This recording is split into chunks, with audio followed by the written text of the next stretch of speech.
today. And as I said before, we are going to be live around 4:15 for a 4:30 kickoff. You know what? I didn't plan to come on today early. You know, I thought I'll save it for the Carabao Cup final between City and Arsenal.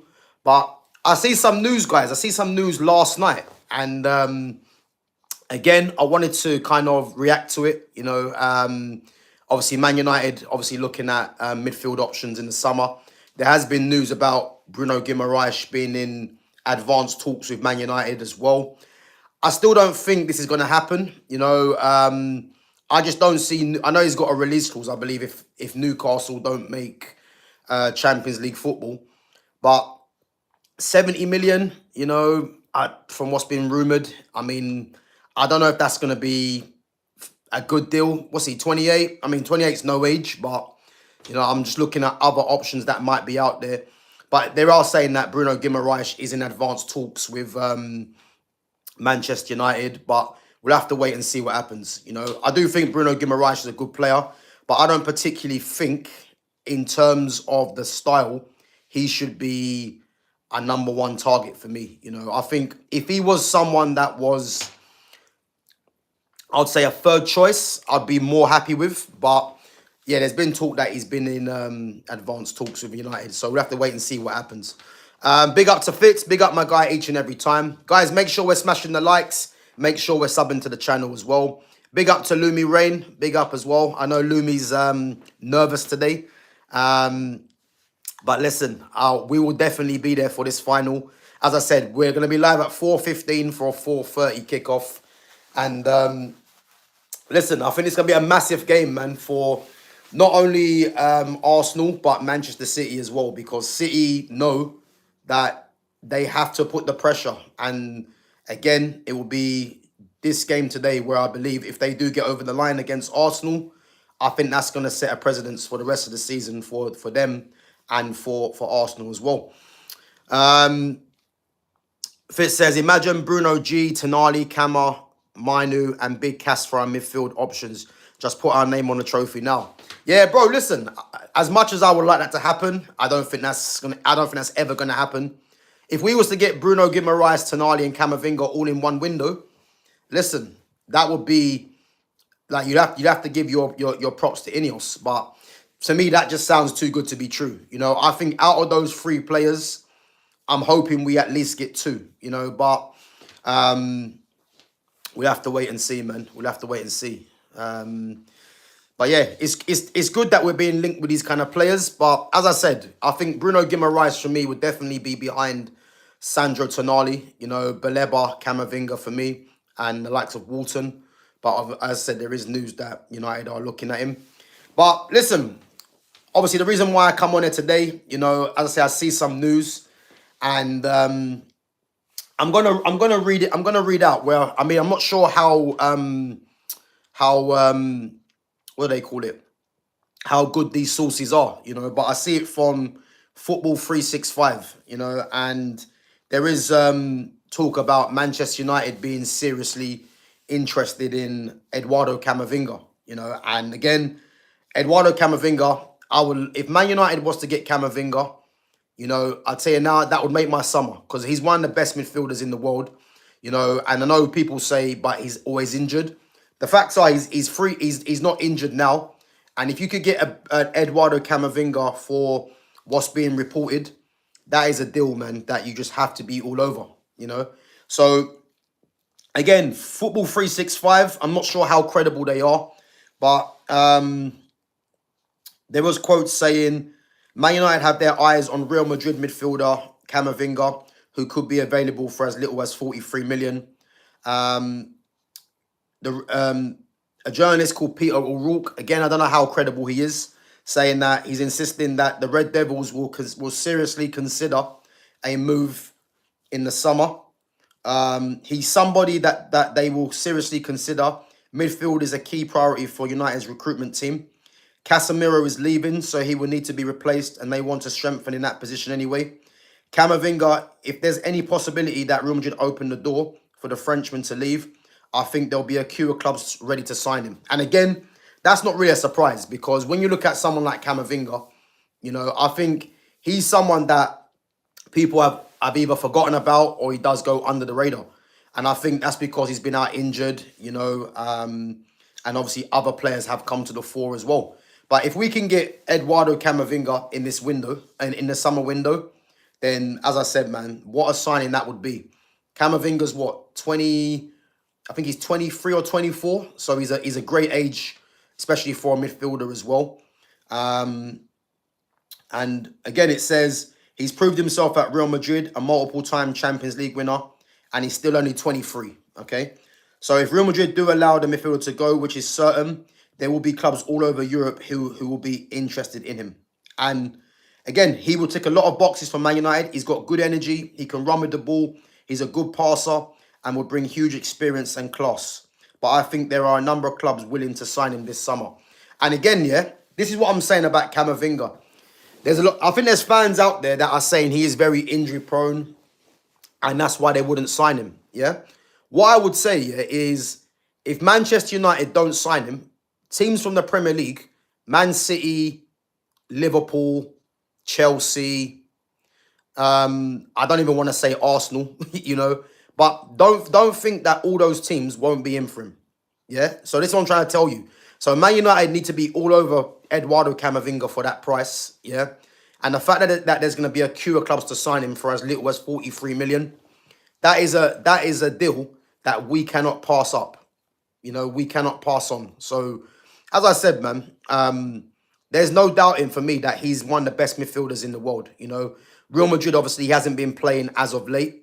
But, yeah, man, we need to be all over that deal. And the fact that there is talk about him possibly moving on, yeah, I think he's someone that is good enough to play for Real Madrid. But what I would say, yeah, is the fact that we know what Real Madrid do. You know, they just go and buy whatever players making a lot of noise in the transfer window, and then they move on players. Real Madrid have always done that. And again, if they move on Eduardo Camavinga, that's going to be a massive plus, man, if we can get him at the club. You know, because if he becomes available, he needs to be the #1 target along with Sandro Tonali for me. You know, and let's hope they can make that happen, man, because that is definitely a signing that we need to be looking at. Big up to Babs One Diva as well. Big up yourself. Let's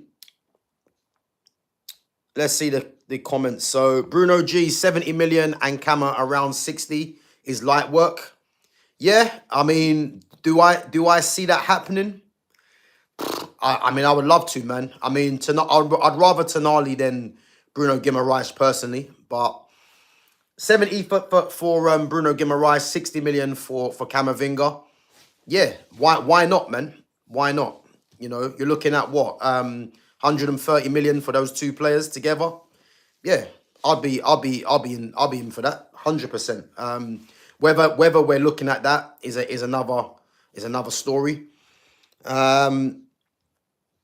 Wages won't be cheap. How much is Camavinga on now at Real Madrid? You'd have to believe he's on about... That's a good question. How much is he on? Probably about 150 he might be on. Maybe a bit more than that. But I think if Camavinga comes to United, you know, I would say 200 grand a week, probably 250. I think he would come on. And you have to say that he'd be well within his rights to command that, coming from Real Madrid. But again, obviously, yeah,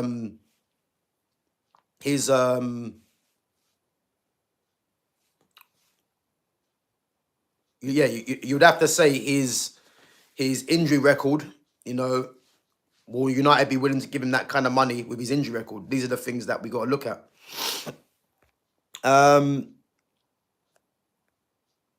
Yeah, I'm going City 2-0, Lumi. I've said that from the start. City 2-0 for me.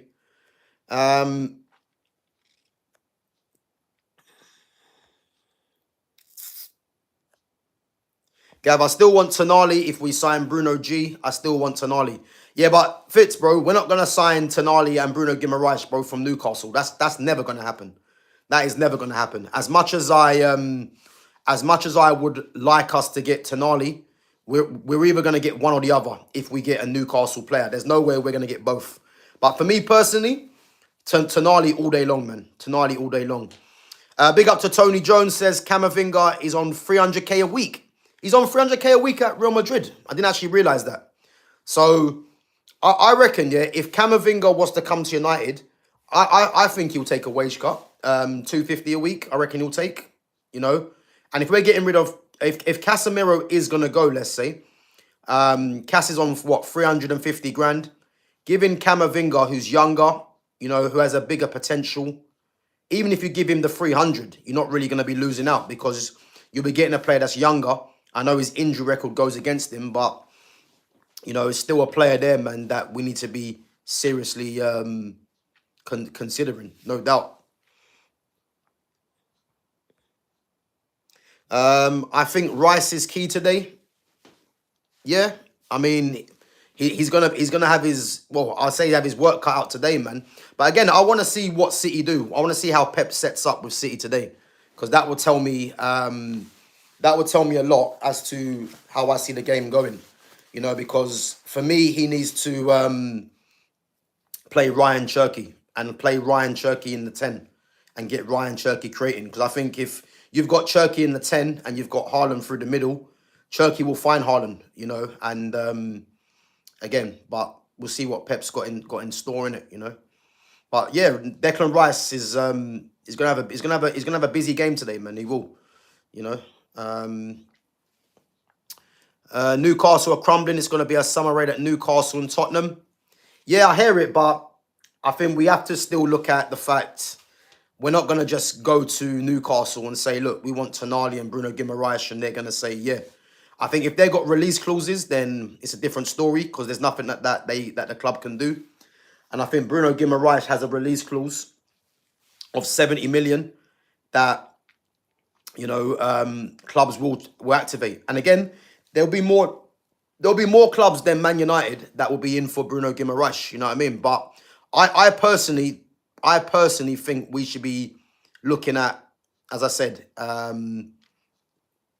Tonali and Camavinga as the main two, and a Baleba. I'll be happy with Camavinga, Tonali, Baleba. That's the midfield three that I'll be very happy with.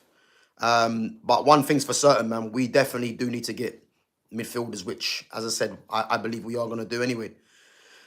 So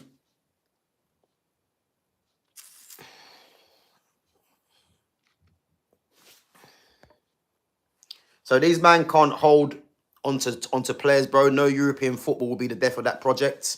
Yeah, but Fitz, can you actually see Newcastle losing Tonali, Bruno Guimaraes, and even if you want to throw in a, I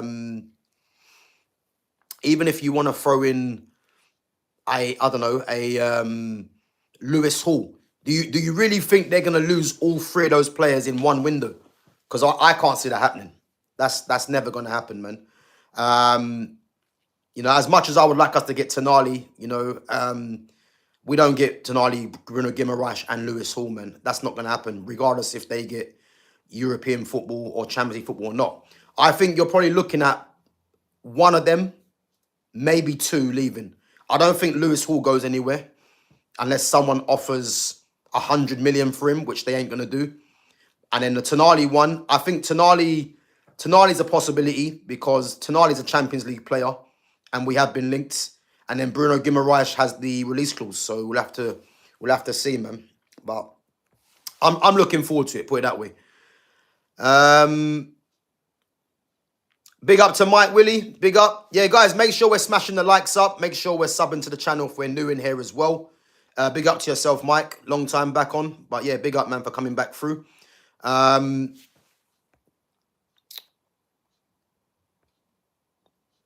I see them losing both Bruno and Tonali this summer. Why not to us, innit? Yeah, Fitz, man. I have to put that down as fantasy, bro. I don't see that happening. I don't see that happening. I mean, both of them leaving, you could see that because one's got a release clause, but Newcastle can just turn around and say to Tonali, look, we've lost Bruno and we don't want to lose you as well. And they might start the bidding at 100 million. If someone comes in with a 100 million plus bid, then cool. But I think a lot of it's going to depend if someone takes... Because Bruno Guimaraes has the 70 million release clause, you know, I think they're gonna drive a hard bargain in trying to lose, trying to keep Tonali as well. You know, so we'll have to wait and see, man. But if we could get both of them, then happy days, man. But I don't see that happening. I think, if anything, as I said, we might possibly get one. But we can dream, man. We can dream.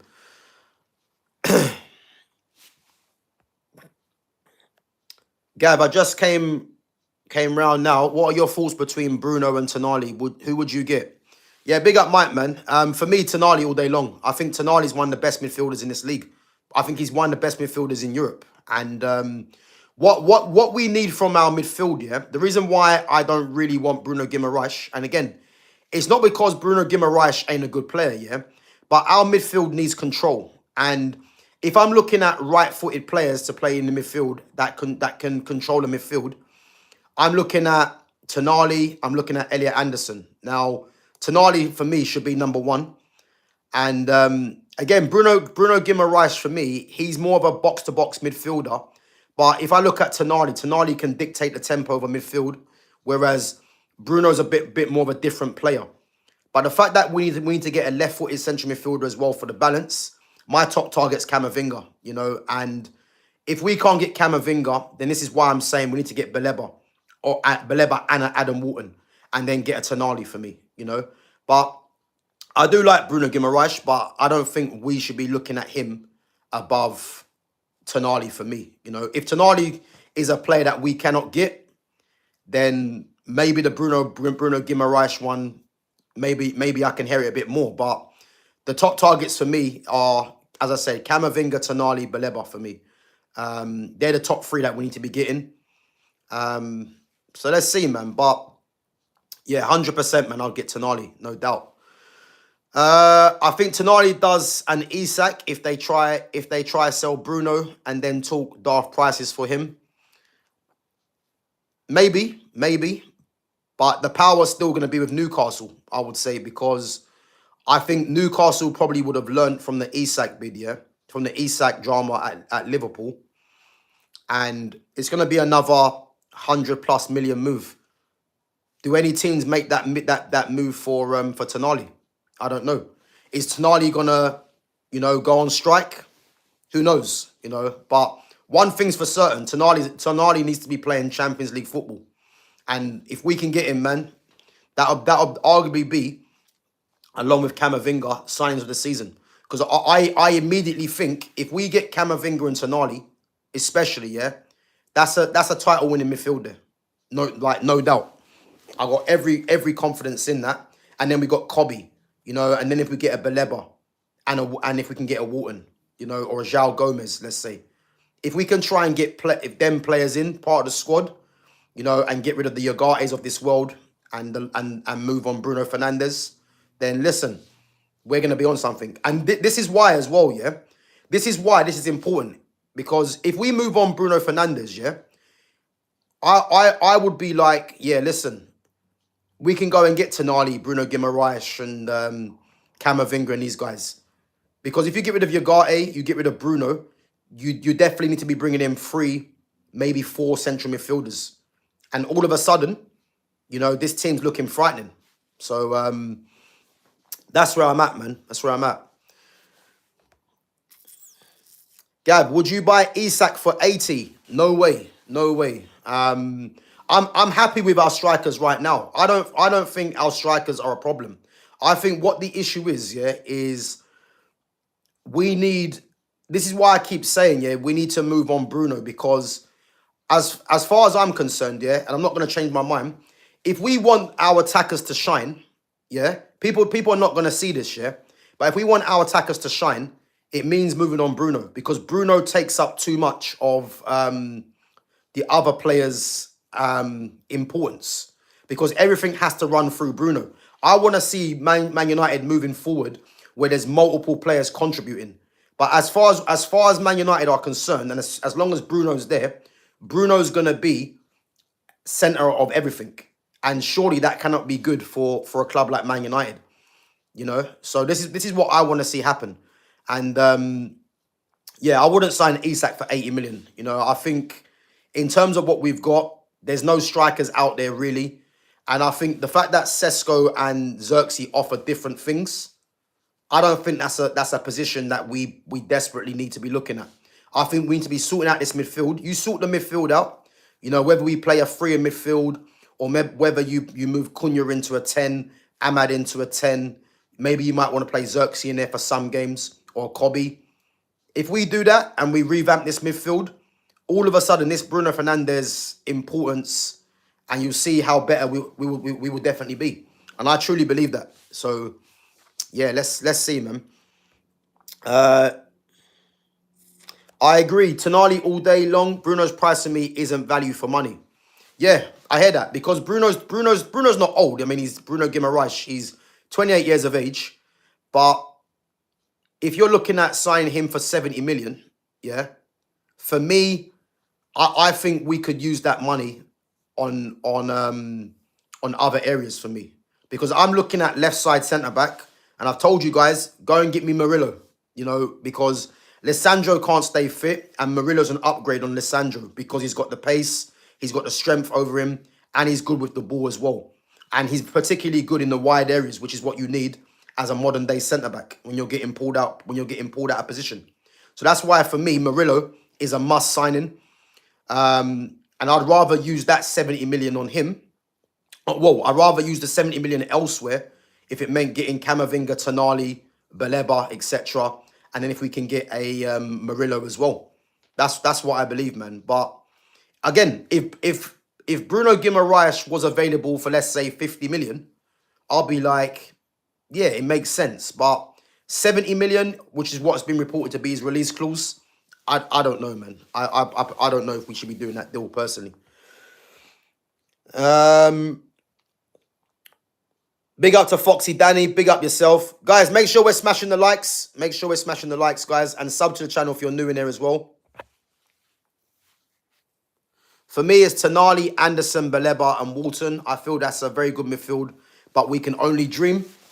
Yeah, I mean, I would take away Anderson and put in Camavinga there. You know, I know Anderson's a good player, but there's no way I'm going to have Anderson ahead of Camavinga, regardless of the injuries. No way.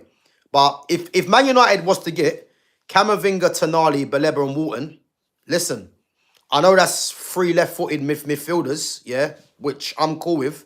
But if you've got Kobe and Tonali, the 2 right-footed players, and then you've got Walton, Baleba, and Camavinga as the 3 left-footed players, listen, bring me that. And as I said, that's more of a dream, because is that realistic for us to do that? It seems too good to be true. But if we was to get Tonali, Camavinga, Baleba, and Walton to go with Kobe in the midfield, listen, I'm looking at title with what we've got already, 100%. I actually see someone like PSG coming in for Tonali, you know. Money won't be as steep either because it's a rival in the league. Yeah, listen, if Tonali leaves Newcastle, he's gonna go to a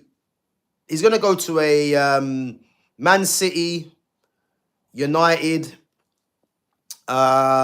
PSG, Real Madrid, Barcelona, PSG. They're his next Bayern Munich. You can put in there as well. He will go to one of them clubs. Like, there's no doubt in that. You know what I mean? Where he suits best is what's going to be the defining factor. You know what I mean? And who's going to pay him the most money. But he would definitely end up at one of them clubs.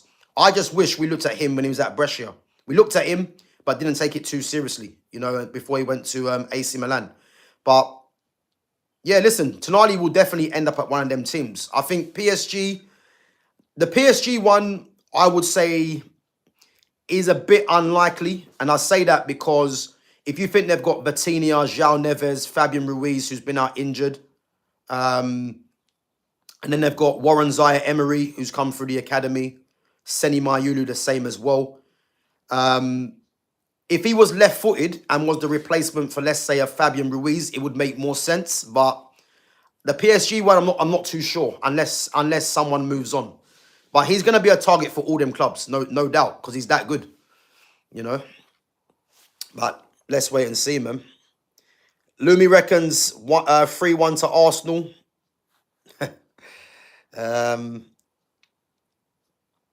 Gav, next season we should do a prediction league. Yeah, listen, with that's something that we're looking at bringing in, Lumi. 100%. 100%. We're going to bring that in next season. Well, what we'll do a weekly prediction, you know, and we'll do like a little league table as well. And then at the end of the season, we'll see who finishes top. And then we'll do some sort of prize at the end. So that's something I'm going to bring in next season. 100%. Yeah, that's something definitely going to bring in. Fitz says, priorities for me are Kama, Tonali, Cass extension. After that, it's Walton, Anderson, Baleba, and then Bruno G. Listen, Fitz, bro, I can't fault that. I mean, I would take Baleba over Anderson for me personally, because I'm not going to... I wanted Baleba from when there was noise about him from before that. So I'm not going to change my mind because he's had a... I know he hasn't been great this season, but I'm not going to flip-flop and start saying I don't want Baleba, because I wanted Baleba from when I first see him playing for Brighton. Because if you remember, Baleba come from Lille and in France, and I watched Baleba then, and I said that, yeah, I can see him going to a big club in the future. And obviously, when he got linked with Man United, you know, I spoke about Baleba from ages ago. So again, I'm going to stick with Baleba. But if it meant that we got Camavinga and not Baleba, then I'll take that all day long. Because Camavinga, for me, has been a long-term target that Man United should have got when he was coming out from Rennes, you know. And then if you think of Real Madrid buying him for 30 million, what an absolute steal that was, man, you know. Big up to Emily Rowe. Big up yourself. Big up. Should Chelsea sack Liam Rosenior? I don't think... it's not about should they sack him, yeah? I don't think they keep him next season anyway, because, 2-1 Newcastle. Malik Tior. Or was that an own goal? 2-1. The thing is, if Chelsea are serious, yeah, and this isn't nothing on Liam Rosenior, because Rosenior for me is actually a good coach, yeah. But what I would say is that Chelsea are in a situation now where they're in trouble of disallowed. No way. To be at VAR. Chelsea are actually in a situation right now, yeah, where if they're not careful, they could be out of the Champions League for a couple of seasons. And I don't believe, yeah, that if they keep Rosenior, is Rosenior good enough to get them back in the Champions League with what the other teams are going to be doing? I don't think they are. For me, they need to get a which probably ain't going to happen, a Carlo Ancelotti back there or someone like that. But I think personally, they've got a decision to make, you know, and Rosenior's a good coach, but he's not what Chelsea need right now for me. So we'll have to wait and see. Big up to Foxy Danny for the super chat. Big up yourself, says, Gav, your thoughts for Arsenal versus Man City. My thoughts are Man City for me, depending on what team they pick, which is what I said yesterday. If they go with, because obviously James Trafford's going to be in goal, but if they go with, if obviously Trafford will be in goal, so if they go with a back four of Matthias Nunez, Kusanov, Mark Guehi, Ryan Ait-Nouri in defence, and then the midfield two of Nico O'Reilly, Rodri, Ryan Cherky in the 10, Savinho on the right, Omar Marmoush on the left, and Erling Haaland through the middle. I believe they start with that team. I think they can go on and win the game 2-0. And then if you've got your likes of Doku and Semenyo, that can be used as impact subs. Because let's face it, these guys should not be starting for a Man City team that are trying to win titles. These guys are impact subs. And if Pep uses them as impact subs, you know, against tired legs, then I believe City can win this game 2-0. You know, but if he starts Semenyo and Doku from the start, I worry for City, because City need to be getting control of this game, and that's not going to happen if you got Semenyo and Doku, because these two guys are they're physicality players and they're best used from the bench for me. So, but yeah, I'm gonna say based on what I just said, I think City still win this game 2-0. But I want to see the lineup. If I see the lineup that I think that he needs to play, then yeah, I'll know what's gonna go on. I've just clocked, yeah. I've just clocked. Emily Rowe, yeah, is Emil Smith Rowe. I've just clocked. So no wonder she's saying 2-1 Arsenal. Makes sense. Emily, I think you should be supporting Fulham. Because Smith Rowe's at Fulham now, man. He's at Fulham. So but I've just clocked that, yeah. I'm not going to listen to the internet about Baleba. He's a two talent. We just need to develop him nicely. Yeah, big up to Mike. Mike, what I would say, yeah, what I would say is the people that are not rating Baleba, you have to pay very close attention to the people that are not rating Baleba. You know, there's hidden agendas behind these things. I'm just saying, yeah, because I've clocked the pattern, yeah, of the people that don't want Baleba, majority, yeah, because for me, I don't believe giving up on a player because he's had one average season. I don't believe that. You know, because was it January or last summer, you know, there was people saying we need to go and get Baleba. And then all of a sudden, because he's had an average season, it's like we don't need to get Baleba. You know, there's even people that were talking up Conor Gallagher above Baleba. Funny enough, saying that United need to go and get Conor Gallagher rather than the Baleba. So again, I couldn't really care what the general consensus is around Baleba. We need to be signing Baleba if it's not Camavinga, and I'm always going to stick to that. So let's see what happens though. Let's see. I reckon the Baleba one's more or less already done anyway, if I'm honest.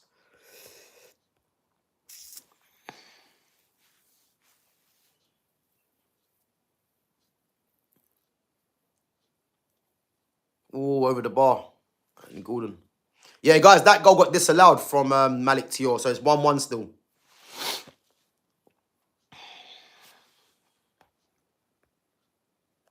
Yeah, Cherky should start. Cherky has to start for me. Not should start, he has to start. And if Cherky starts, as I said, I think Haaland will love that because, you know, I did mention, yeah, even though like the Semenyo signing would be good for City because he's another goal threat, but you have to realize how football works, yeah. When you bring in Semenyo, that isn't a Manchester City type player of what they're used to, yeah. Erling Haaland is used to playing around creators, yeah. When you bring in Semenyo, it's going to take away from someone. So there's no surprise in that Semenyo's come to the team. You know, he's getting goals, but Haaland stopped scoring. That isn't a coincidence because it's just the balance of players really in football. And the fact that Haaland has stopped scoring is not really a surprise. I guarantee you, if you bring a creator into the team, like a Cherky in the 10, you know, Savinho obviously wants to create as well, you're going to get a more efficient Haaland. But Semenyo's game isn't a creator. He's someone that's got physicality and gets goals. So if Pep starts Semenyo again, which there's a question mark he might do, then I don't really expect Haaland to have a great game, in my opinion. So, yeah, let's see what happens. Let's see what happens.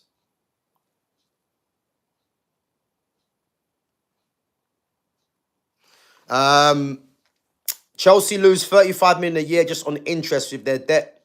They are in trouble. To be fair, I think we're doing the same. I think we're doing a similar thing as well. To be fair, so I have a soft spot for Fulham though because of Smith Rowe. Yeah, listen, Smith Rowe's a very good player. Emil Smith Rowe is a very good player, man. And to be fair, Arsenal sold the wrong player. They should have sold Bukayo Saka because Smith Rowe is a much better footballer than Bukayo Saka. But I think they sold Smith Rowe because of his injuries. But he's a very good player, man. Again, England international, but I think his days as an England international now, it's going to be difficult for him to get back in that squad. If Chelsea don't get Champions League, Caicedo and Palmer are gone. I don't think so. I mean, you have a look at their contracts. These guys are both signed new contracts, and yeah, it's not going to be easy to get them out.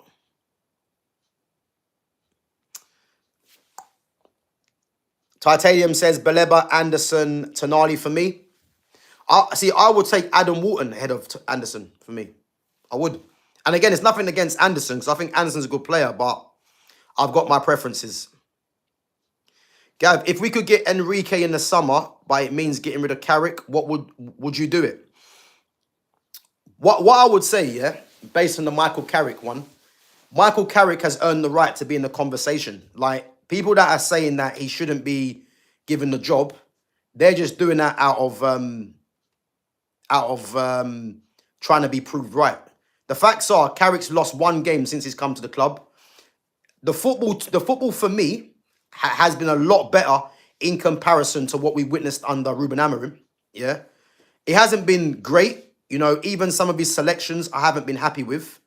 But again, I'm working on the fact that, you know, Carrick is just doing what he needs to do to get through this season. You know what I mean? Whether that's playing players that I don't particularly rate like that, like, he's just doing what needs to be done. And for me, like, I haven't got a problem with Carrick. Again, if Luis Enrique is available, then you cannot say no to Luis Enrique because he's one of the best. He's one of the best. He's one of the best managers in the world. You know, but I've always said I believe Luis Enrique goes to Man City. I think when Pep's done, Enrique is idle to go there. Just have a look at Pep and Enrique's paths. You know, Pep, obviously, him and Enrique both come through the La Masia Academy at Barcelona. Both managed Barcelona. You know, both were hugely successful, winning Champions Leagues and La Ligas. Then, obviously, Pep went Bayern Munich. You know, Enrique went to Roma. You know, obviously, he was at Roma before he went to Barcelona. And then from Roma, and then from Barca, I think it was PSG. Pep went Man City. And then obviously Enrique now, if his path is to follow Pep, Man City. But if we can get Enrique, man, then as I said, man, that is something that we have to be all over. But I personally think, yeah, if we're gonna get rid of Michael Carrick, for me it has to be a Luis Enrique, a Zidane, maybe a Xavi. I don't think we can be looking at, because even though the likes of Glasner and these other managers that were linked, yeah, the De Zerbis and that, they're good managers, but no one would have thought Carrick would have come in and done what he'd done. So again, you can only really go for managers that are clearly an upgrade or are bigger names than Carrick, because I don't think Glasner and the Iraolas of this world now, I don't think they come into question at how well Carrick has done and how well he set up the team. So if we're going to go and get an Enrique, Zidane, a Xavi for me, you know, someone like that, and Ancelotti, which ain't going to happen, then cool. But I think as it stands at the moment, you can't really say that Carrick cannot be the manager because look at what he's done, you know.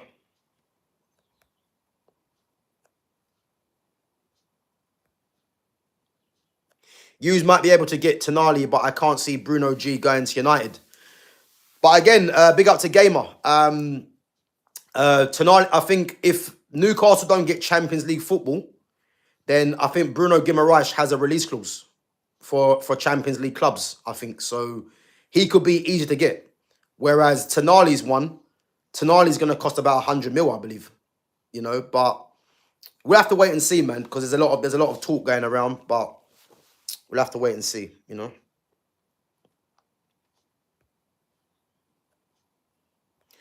And Mike, this is what I'm saying. Mike says, if we give Carrick the proper technical players in the summer, I honestly believe we can challenge for the title. And this is what I'm trying to say, Mike, yeah? If you look at how well Carrick's done, do I believe Carrick wants to play a lot of these players consistently? I don't particularly believe that. Because looking at the player that Michael Carrick was, yeah? Do I believe Carrick is desperate to keep playing a Bruno Fernandes? I'm not too sure. I think he plays Bruno because Bruno's the captain, because Bruno is loved by the majority of the fan base, you know, and again, Bruno does get GA and Carrick's probably banking on that. But I think if Carrick could get 3 new midfielders, and it meant sacrificing the Bruno in the midfield, I think if you was to ask Carrick, I think he'll do that. You know, because I think he's just doing what he needs to do to be in the conversation. And that probably means playing players, whether I like it or not, whether the majority like it or not, that unfortunately are problem players for me in the future for United. And I'm mentioning the likes of Bruno, the likes of Dallo, you know, those two especially. But who knows, man? Who knows? But Carrick has done a very good job. He has.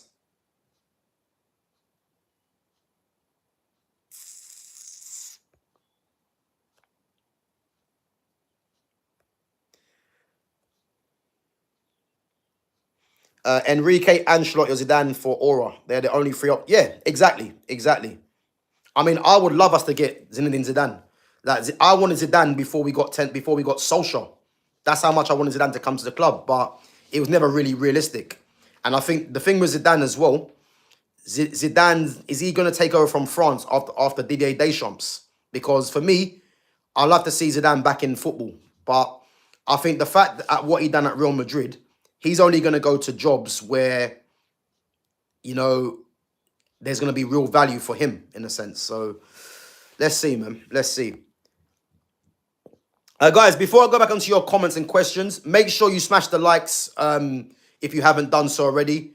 And again, if you're new in here, make sure you sub to the channel. Guys, we are going to be back at 4:15 for the live watch-along. So again, make sure you guys come through and support the channel and get involved in the comments for the live watch-along for the Carabao Cup final between Man City and Arsenal. So yeah, we'll be live at 4:15 for a 4:30 kickoff. So yeah, big up to yourselves. Make sure you guys come back through and support the channel. Before we move on, there was some other news that I want to touch on involving a certain player that you guys already know that I don't rate. Yeah, but I thought I'll just touch on it. And again, it is coming from Football 365. Again, I'm not sure how credible these guys are, but it definitely is worth. It definitely is worth discussing. And although I don't think this is anywhere near true, but the fact that Brian Brobby, oh my God, Brian Brobby, you know, Brian Brobby, sorry guys, Brian Brobby just scored. Remember the days we were linked with Brian Brobby, you know? Hey, listen, Newcastle are in trouble, man. Sunderland, their rivals 2-1 up. Brian Brobby. Who would have thought? Brian Brobby, you know. Let me see this, yeah. Ramsdale failed there, boy. Oh, good. Hey, listen, Brian Brobby's having a good season. He's having a good season, man. He's causing problems. I'm telling you. Brian Brobby, that might have got Brian Brobby on the plane, man, to America for Holland's World Cup squad. Who knows? Brian Brobby, you know, I can't believe it.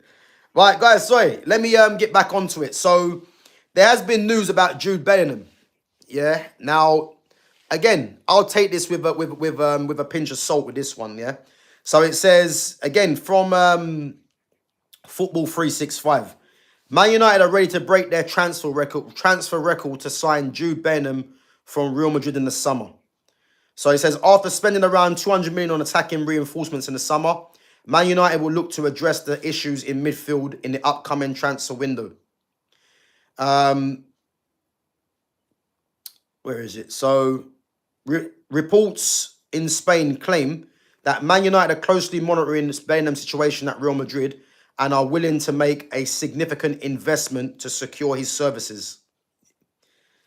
The report adds figures are being discussed that are close to 150 million euros, an amount that would allow Real Madrid to carry out a very important operation at an economic level. A return to England could be an attractive option for the player who already demonstrated his level in the Bundesliga before making the jump to La Liga. Again, lies. Real Madrid will listen to offers for Bellingham in the summer amid his dip in form at the Bernabeu this season and Spanish outfit will reconsider its situation, especially taking into account the market value that the player still retains. Yeah? Again, I'm not going to read the rest of it, but guys, what I like to say on that, yeah, is that this is not going to happen. This is not going to happen. Manchester United are not going to part with 150 million to go and sign Jude Bellingham. Yeah? Not to mention, yeah? Not to mention, the problem that we've been having with Man United, yeah, is having control in the midfield. He's a player, just like what I've said with Bruno Fernandes. These players don't give you control in the midfield, you know. And if you're looking at a Luis Enrique, even or a Michael Carrick or a Luis Enrique, what's the one thing that these guys need in midfield? Control, yeah. So Jude Bellingham is another box crashing midfielder, yeah. And this ain't gonna happen. And the fact that he's got a dip in form, which is what they're talking about, yeah, it's not really a surprise. You know, I did say this at the start, you know, the media fanfare around Jude Bellingham doesn't make sense. And again, people looked at Jude Bellingham as being elite for Real Madrid because he had one season where he got numbers. Again, there's a reason for that, which I'm not really going to go into that because I've spoken about it before.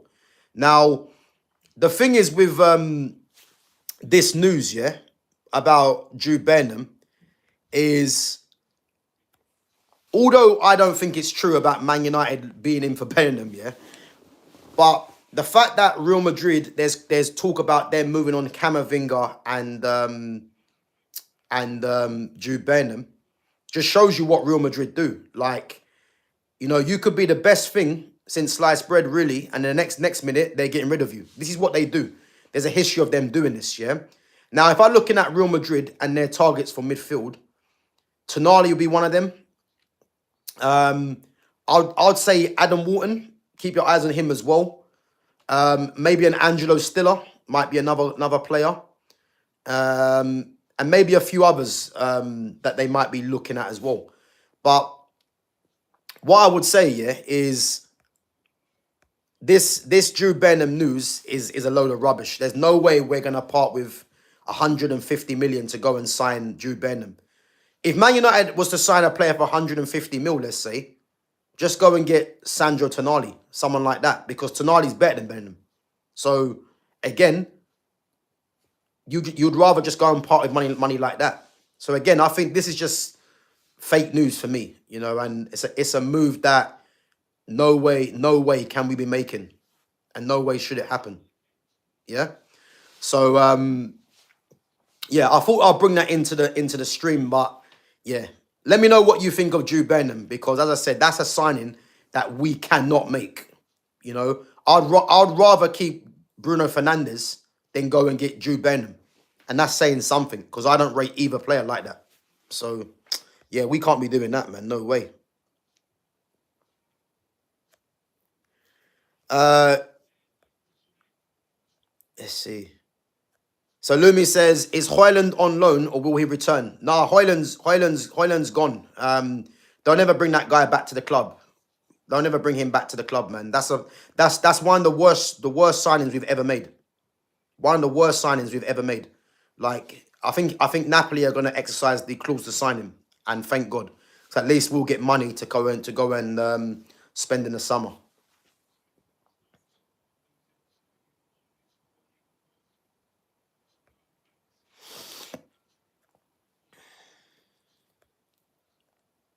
Yeah, Robbie's on job, man. He is. He is.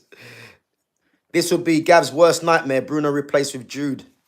Bro, I'll be honest now, yeah? It wouldn't be my worst nightmare because it's not going to happen. It's not going to happen. Man United wouldn't be a serious outfit, man, if that was to happen. You know, because if you're a true lover of football and you want to see Manchester United play good football, that's not going to happen with Jude Bellingham. There's a reason why, yeah? Real Madrid don't play good football, really, because they've got someone like him in the midfield. You cannot play good football with a player that is a box-crashing midfielder. You know, I'm just glad that Arda Güler's getting more game time because Arda Güler is a proper footballer. But, yeah, bro, that will never happen. Man United have made many mistakes, yeah? And you cannot go and get Jude Bellingham to replace a Bruno Fernandes. That just won't happen. As I said, I don't think Carrick or even Enrique would accept that, and I don't think he's a player Man United looking at, if we're being serious. So, yeah, man. Not going to happen.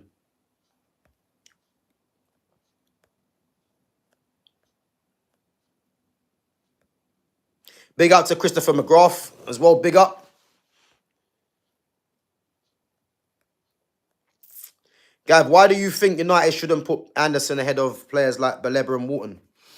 So for me, we desperately need to go and get a left-footed central midfielder. I spoke about this at the start of the season. That we need to get a left-footed central midfielder for the balance of the team. Now, the reason why I think we should be getting Baleba or Wharton ahead of Anderson is purely for that reason. If again, Camavinga's the dream target, but if Camavinga wasn't to happen, then if we could get two central midfielders left-footed, it has to be Baleba and Wharton. Both of them offer different things. Baleba is a ball winner. He's got a lot of energy. He's decent on the ball as well. He's a player that is more of a hybrid in terms of he can do box to box. He's very good on the ball as well. And he's young. So he ticks a lot of boxes for me. Adam Wharton is just a pure footballer that can dictate the tempo of a game. So if we don't get a Camavinga, then we have to get both of them. And if we're looking at a right-footed central midfielder to partner them, for me, it has to be Tonali, because Tonali is one of the best midfielders in the league. And I would take Tonali ahead of Elliot Anderson, even though I do rate Elliot Anderson. So yeah, that's my reasoning, really. Yeah. Yeah, guys, make sure you go and check Fitz's channel out as well. So he's got a bit of wrestling content on there. He's got football content on there as well. So yeah, Fitz, man, make sure you throw that into the chat, man. Your channel.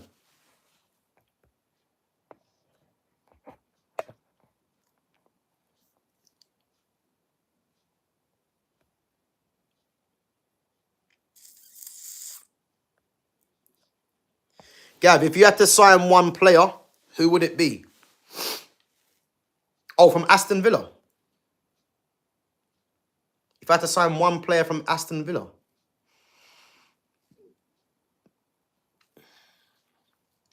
I mean, we got Sancho on loan, man. I'll bring him back. I ain't gonna lie. If I had to sign one player from Aston Villa.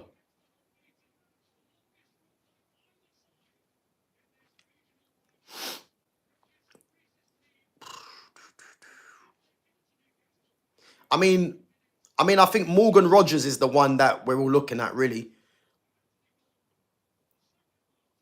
I would say if it's a midfield, I would say someone like Yuri Tillemans. Someone like a Yuri Tillemans, I would say. Even though like there's other options I think we should be looking at before Yuri Tillemans, but Tillemans is a very good player.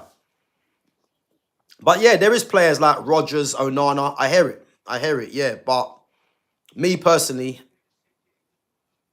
yeah, it's. I don't think there's no one that's outstanding for what we have in our team that I would say we have to go and sign them. You know what I mean? So, I wouldn't say that.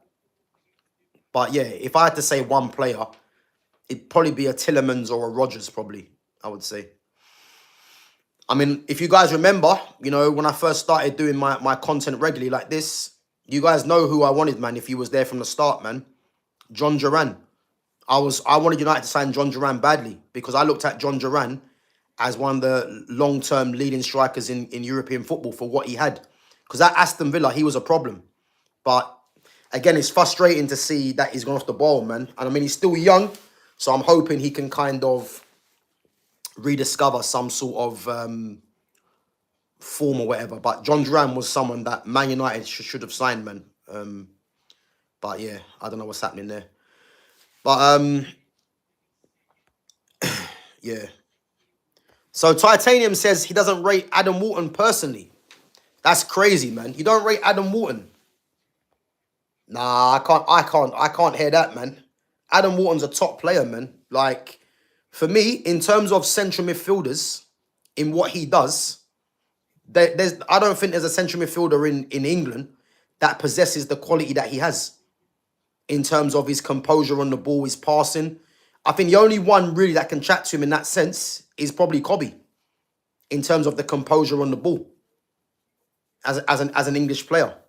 Like Anderson's good, but I think Adam Walton, Kobe Manu, they've got more composure for me than Elliot Anderson. I think Elliot Anderson's more of an all-action midfielder, you know. But yeah, Adam Wharton's a top player, man. I'm surprised that you actually think that, but again, man, it's your opinion. Yeah, I don't. I hear what you're saying, Titanium, but I don't really care about Onana for the hype, man. Like, this is called football, bro. Like, just keep the ball on the ground. I think if Onana was brought in as a third option, I wouldn't be too fussed, you know. But for me personally, he's not someone that I'll be desperate to go and sign ahead of others, you know. Right, guys, we're going to wrap it up in about 5 minutes. I'm just going to go through some more of your questions and comments. Again, if you haven't smashed the like button, make sure you do. And if you're new in here, make sure you sub to the channel. As I said, we are going to be live at 4:15 today for the live watch along. Walton is the English Busquets, and I know Gab will laugh, but I believe it. Nah, bro, listen. I mean, to be fair, I don't want to compare anyone with Busquets because I don't think people deep how good Busquets was. Like, Busquets was an absolute joke, man. I rank Busquets that highly. Is that, for me, he was the Messi of his position. He was that good. This guy had no physicality, no pace, but his football brain was just too good. Like, you couldn't get the ball off him. You know, I remember there was a thing that I watched, and it said they asked some of the Barcelona players, or I can't remember who it was, or they asked someone, and they said, whose team would you like? Whose team whose team does the majority of the players like being on in five-a-side? They all said Busquets. And it don't surprise me because the guy does not lose the ball, you know. And as I said, when I'm seeing midfielders now, like Busquets as a DM was the level. He was that good. So, as I said, man, I haven't seen a better DM than Busquets, you know. I love players like Marco Verratti as well. Verratti is another one that doesn't get spoken about. I mean, Thiago Alcantara. I mean, when I talk about these kind of players, yeah, this is the level. Busquets, Iniesta, Thiago Alcantara, Marco Verratti. Like, this is why you like the only two players really that I look at of serious level that can be compared to them players is Pedri and Vitinha, you know. And then you got the likes of Caicedo for me and Camavinga that are just slightly behind them players. But that's how good the level was. I mean, Thiago Alcantara is another player that doesn't get spoken about. He was an absolute joke, Alcantara. You know?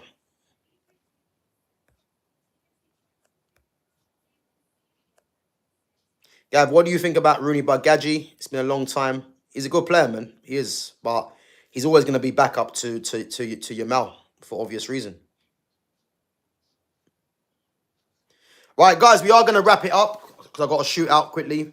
But yeah, as I said, we are going to be back at 4:15 for the live watch-along between Manchester City and Arsenal. So yeah, make sure you guys come back through and interact in the chat as well at 4:15 with myself and Fitz.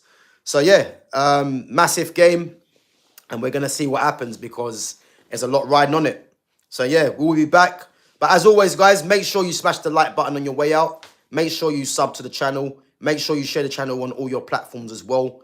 And big up to all the mods for coming through and interacting and supporting the channel. And big up to all the newcomers. So again, if you're new in here, make sure you sub. And as I said, I'll catch you back at 4:15. Big up to yourselves.